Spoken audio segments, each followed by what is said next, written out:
A rainha regente Mary de Guise admitiu que tinha mais medo das orações de Knox do que de um exército de 10.000 homens.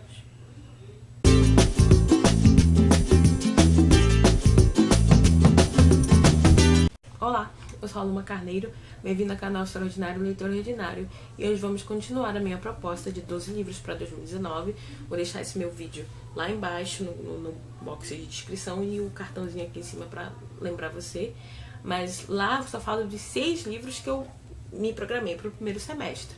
Eu vou falar dos outros 6 só em julho, então me acompanhe que em julho vai chegar uma hora. Bom, lá eu falei que o que eu queria começar a ler em fevereiro, realmente, se a vontade viesse também, se eu não quisesse trocar por algum outro livro dentro daqueles 6, seria a biografia de John Knox, e a minha vontade não passou. Quando chegou fevereiro, eu peguei essa biografia aqui que eu já mostrei lá também. Eles sempre falam não só o nome da pessoa, mas eles dão uma característica. No caso do John Knox, é a poderosa fraqueza de John Knox. A gente vai já saber por que dessa fraqueza. Bom, eu quero só falar do livro em si. Ele faz parte de uma coleção chamada Um Perfil de Homens Piedosos.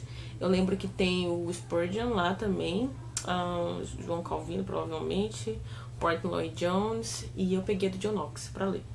Enfim, eu recomendo, é da editora Fiel, uma editora cristã. E como é uma editora cristã, se chama Um Perfil de Homens Piedosos, a poderosa fraqueza, acho que você já entendeu que esse livro aqui vai ter uma visão religiosa sobre a pessoa em si.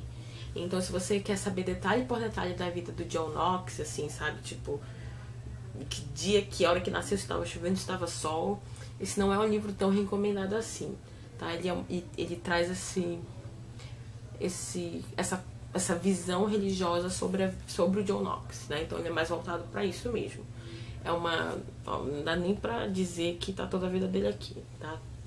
Mas enfim, pra mim funcionou, era o que eu queria mesmo ver, então por isso que eu também acabei comprando ela. Bom, vamos começar então. Como eu já falei, esse nascimento, a gente tem a data, né, de nascimento dele, ele nasceu em 1512, mas acaba que essa primeira infância, adolescência, a gente tem quase nada aqui. A gente sabe que ele não acabou esses estudos mais elevados um pouco, mas também é basicamente isso. O que a gente tem é esse pulo para quando ele realmente começa a ser relevante, digamos assim, num contexto religioso, com um ponto de vista religioso. Que quando um tal de Wishart começa a pregar pela cidade, pela Escócia, né? Importante falar que o John Knox é um reformador escocês, enfim, mas eu já vou chegar lá. Esse Wishart, ele tava com a cabeça a prêmio pelo cardeal Beaton, vou falar esse nome dele, porque, né? Cardeal Beaton, e ele realmente é queimado, esse Wishart. Só que assim, quem tava fazendo proteção a ele também fica avisado, que era o caso do John Knox. Ele inclusive carregava uma espada afiada de 2 gumes para cima e para baixo, né? E ele até sofre um atentado, mas nada acontece com ele. E, enfim, ele continua indo, só que assim, teve um revide, né? Esse cardeal que foi responsável pela morte do Wishart também é morto pelos amigos do John Knox enquanto dormia, enfim, no castelo dele. O problema é que os amigos invadem, matam esse cardeal e invadem, ocupam o castelo, eles ficam lá. Então eles convidam John Knox para ir lá, discipulá-los, pregar para eles.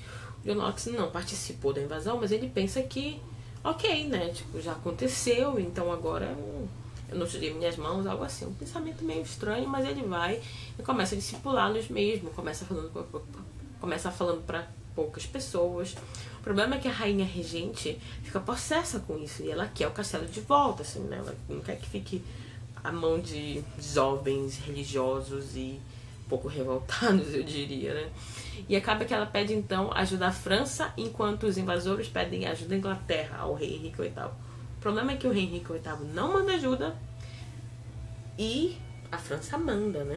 E com isso eles passam 19 meses nas galés, porque realmente eles são capturados, né? Eles voltam então das galés pelas mãos do rei Eduardo VI, que faz com que todos voltem, menos o líder da revolução, da invasão, porque porque ele realmente morreu durante esse período, e é daí que vem essa fraqueza do John Knox. Ele já era alguém que se achava muito indigno de toda a responsabilidade que ele carregava em termos religiosos. Ele não queria pregar, ele não queria falar para as pessoas assim, a ponto, sabe, de ser aquela pessoa que as pessoas se reúnem em volta para ouvir. Ele não se achava digno dessa posição de forma nenhuma, ele se achava um fraco, um covarde, e tantos outros nomes. Mas também as galés deixaram marcas, sequelas que o acompanhariam até o final da sua vida. Inclusive ele se refere a si mesmo, né, ao seu corpo como maldita carcaça, porque realmente ficou pesado para ele. Mas então, ele volta e, obviamente, porque ele voltou por causa do rei, então a gente supõe que eles ficaram próximos, alguma coisa assim, e realmente há alguns escritos em que o Knox, ele meio que louva essa figura em termos de elogio, né? Ele louva o rei. O problema é que o rei é sucedido pela minha irmã, a Maria Tudor, Maria Sanguinária. Gente, se eu estiver errada, porque são muitos nomes e datas e tal, por favor, sinta-se à vontade para me corrigir nos comentários. Só que assim, realmente ela pegou pesado, né? Porque no governo, no reinado dela, morreram 280 protestantes, porque ela era uma católica convicta, né? Então acaba que esse embate faz com que o Knox saia da Inglaterra, onde ele vinha ali, né, perto do rei, até então exercendo alguma influência em algumas cidades menores, e vá para a Suíça de João Calvino, e lá sim ele tem essa contribuição muito importante. Ele ajuda a traduzir a Bíblia, ele ajuda a fazer os comentários da Bíblia de Genebra. Enfim, realmente foi assim uma coisa, um encontro que tinha que acontecer mesmo. Acontece que, como qualquer pessoa que sai do seu país por motivos de qualquer parte, né, que é perseguido, ele sente muita falta da Escócia, né? Então ele volta para lá e já não tá mais a rainha regente, já tá a Mary Stuart, que então é rainha mesmo, volta pra lá. E a Mary Stuart tenta, como é que eu posso dizer, dobrar o John Knox, por causa que ele realmente era uma pessoa que não tinha papas na língua, assim, ele tinha uma convicção, ele ia nessa convicção e era verdade, e ele acreditava que a verdade que ele carregava como verdade absoluta era de fundamental importância para todos, que todos ouvissem a verdade sem qualquer diluição. Então realmente ela tenta dobrá-lo com a sua sedução, com a sua arte e tal, mas realmente ela também não vai conseguir, não. Eu acho que a prova dessa certeza que ele tinha é a frase que eu li no início, sabe? A ponto de fazer uma rainha regente e que não era, né, tão... Enfim, tinha lá suas... Vou falar essa palavra assim, tretas pessoais, e que ia atrás e que perseguia e tal, a ponto do próprio perseguidor confessar o medo que tinha do perseguido, assim, numa frase tão envolvendo algo espiritual, falando da oração de John Knox. Realmente a gente percebe a seriedade, a aspereza, assim, como se fala no texto, a escrita dele era de uma rude eloquência, então realmente era bem puxado. Bom, então isso tudo é basicamente um resumo do primeiro capítulo do livro. Sim, como eu falei, de uma forma resumida, a biografia dele. Os outros a gente vai percebendo muito do legado dele, como eu falei. É importante a gente, talvez eu não tenha comentado aqui no início, que o John Knox ele foi muito importante para a reforma. Em 1909, no aniversário da reforma protestante, eu vou tentar colocar uma foto por aqui, foi feito um monumento onde há 4 reformadores, inclusive João Calvino e John Knox, e do lado de John Knox está aquela frase famosa, não atribuída a ele, mas em referência a ele, né, que um com Deus é a maioria. Mas ele não acreditava assim que, olha, não, espera aí, se Deus está do meu lado, eu não preciso de ninguém. Não era bem assim. Ele queria que mais pessoas estivessem do lado da verdade, da sua verdade, né, da verdade que ele considerava ser absoluta. Então é importante a gente falar do legado mundial de John Knox. Ele queria que todos fossem capacitados a ler e interpretar a Bíblia. A gente sabe como era que a Bíblia era tratada naqueles dias, né? Só um grupo seletíssimo tinha acesso à leitura e muito mais ainda à interpretação dessa palavra. Então ele queria que quem fosse responsável por liderar o povo de Deus, autoridades religiosas fossem capacitadas, mas ele também queria que toda uma sociedade fosse capacitada. Então o que a gente tem? A gente tem o primeiro modelo ocidental de ensino, que é esse que a gente tem hoje em dia, assim, de juntar, de aprender a ler, de aprender a escrever, enfim, de aprender a interpretar. Foi John Knox que nos deu, basicamente, digamos assim. O texto diz isso de uma forma muito engraçada. Ele vai dizer assim, que as primeiras escolas públicas, então, foram para divulgar Cristo, né? Porque esse era o intuito dele. Ele queria fazer com que as pessoas lessem para ler a Bíblia. Eles queriam que as pessoas fossem capazes de interpretar para interpretar a Bíblia. Então acaba que a Bíblia foi muito utilizada, mas também como um currículo base a gente tem a própria Bíblia de Genebra. Seus comentários, seus estudos. Então eu fiquei meio assim. Eu já tinha ouvido muito por alto essa história anos atrás, mas ler esse processo assim foi mais, sabe, impactante do que eu esperava, até confesso. Porque realmente a gente vê o compromisso dele com o que ele acreditava. Realmente ele acreditava sim em tudo que ele falava e não falava. Eu já falei, ele se considerava um fraco. Para ele seguir a fazer tudo o que ele fez, ele não poupava esforços. Ele era chamado para pregar em frente a autoridades, em frente a reis e rainhas. E ele não se dobrava, ele não envergava nas suas convicções, né? E por que ele não envergava? Os homens, cada homem que vai nessa missão, seja de que natureza for, ele tem um princípio que regula a vida, a visão dele. E a do John Knox era que Jesus Cristo já tinha vencido tudo no final das contas, lá na cruz. Então qualquer derrota, qualquer perda seria leve e momentânea. Por mais que ele perdesse a vida, por mais que ele perdesse parentes ou sua própria liberdade, ele contava com a vitória de Cristo no final. Porque ele via que esse aqui é realmente... Essa vida é um período de transição e importa muito pouco o que você faz para durar nela aqui. Importa o que você faz para que na eternidade, sim, você tenha essa abundância de vida, né? Digamos assim. Então era isso que levava muito ele a ir adiante, a enfrentar esses males, esses temores, a não desfalecer. Acontece que nos escritos de Calvin, nos escritos de Knox, a gente vai ter um tema muito pertinente. Na verdade, ao longo da história, ao longo dos anos, pouco se salvou, e o que o autor diz é que houve, assim, uma análise de proporção. Dentro do que foi achado, o tema mais recorrente era o tema da predestinação, um tema muito caro de se explicar num vídeo que não se trata sobre o assunto. Então eu realmente vou só jogar o tema aqui.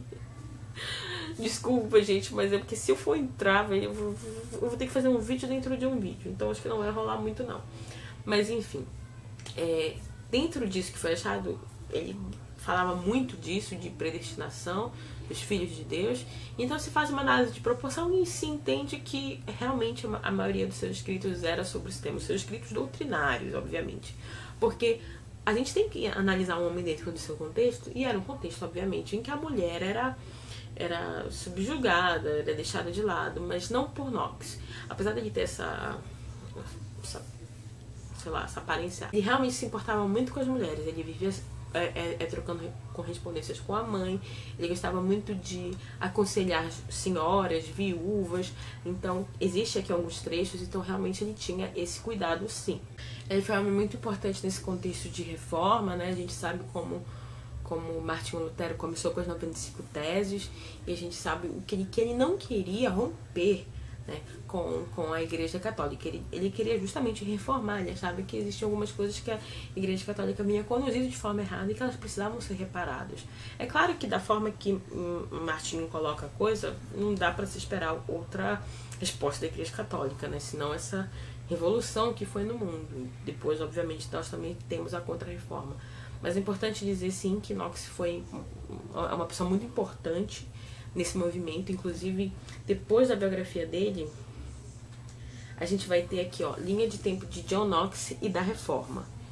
Então, e nasceu em 1914, não foi 1912, não, foi 1914, aproximadamente. Desculpa, gente. Enfim, aí acontece que, assim, aí é uma parte que eu realmente, assim, discordo muito dele, porque essa parte eu não sei se foi que eu não entendi direito, eu não sei se foi...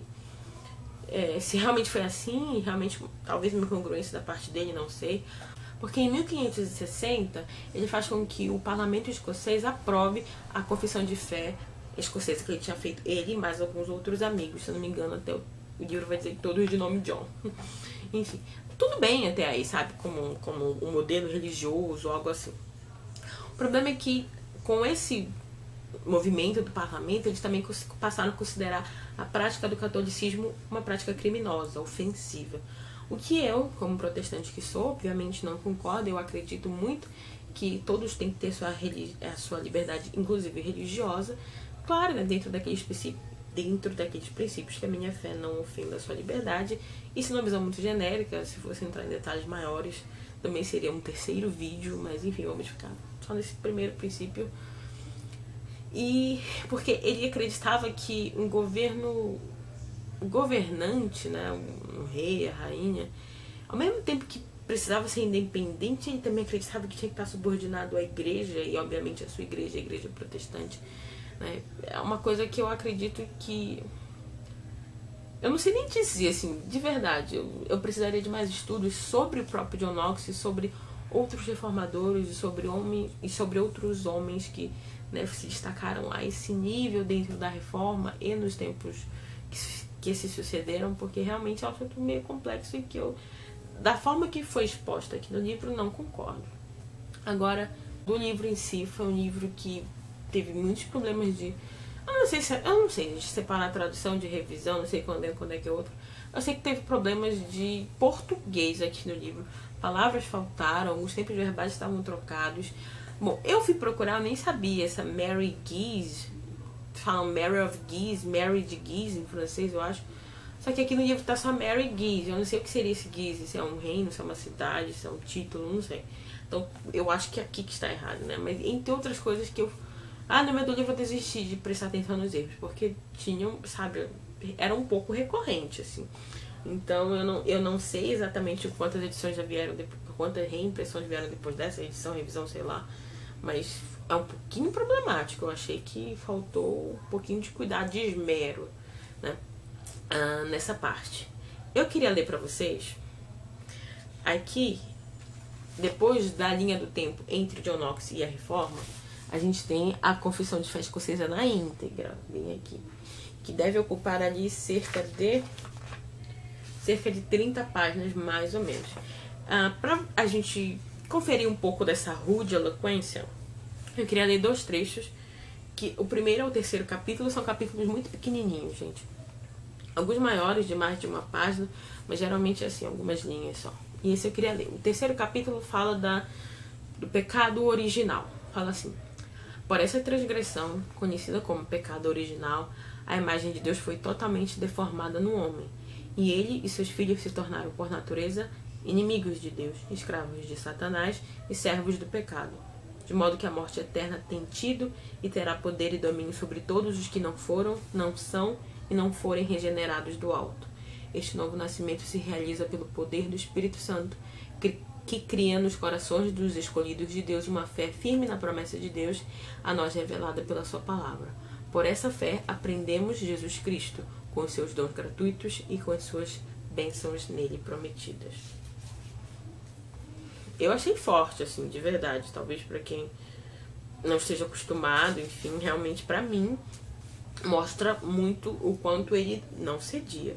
E outra parte é esse do capítulo 12, que é a fé no Espírito Santo. É um pouquinho maior, tem um parágrafo aqui e outro aqui, mas eu vou ler só uma parte dessa primeira parte aqui, que diz assim: sem o qual, né, sem o Espírito Santo, permaneceremos para sempre inimigos de Deus e ignorantes de seu Filho Jesus Cristo, porque por natureza somos mortos, cegos e perversos, de maneira que nem sequer sentimos quando somos aguilhoados, nem vemos a luz quando brilha, nem podemos assentir a vontade de Deus quando ela se revela, se o Espírito de nosso Senhor não vivificar o que está morto.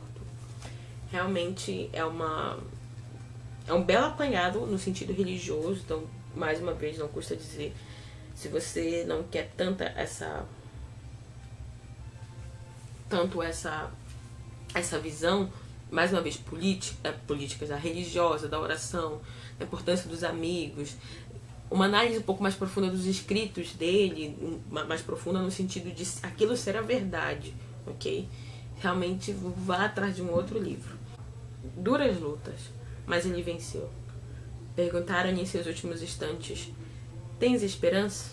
Quando ele não podia mais falar. Ele levantou o dedo apontando para cima e assim morreu. A ele a honra. A ele Deus, né? Tá aqui uma recomendação, é um livro que vai continuar ali guardadinho na minha estante, e porque realmente há coisas a níveis pessoais que se relacionam a mim enquanto cristã. Eu prefiro não abordar tanto elas aqui, mas esse é mais um dos motivos pelos quais esse livro vai ficar assim na estante. Espero você no próximo vídeo. Até mais!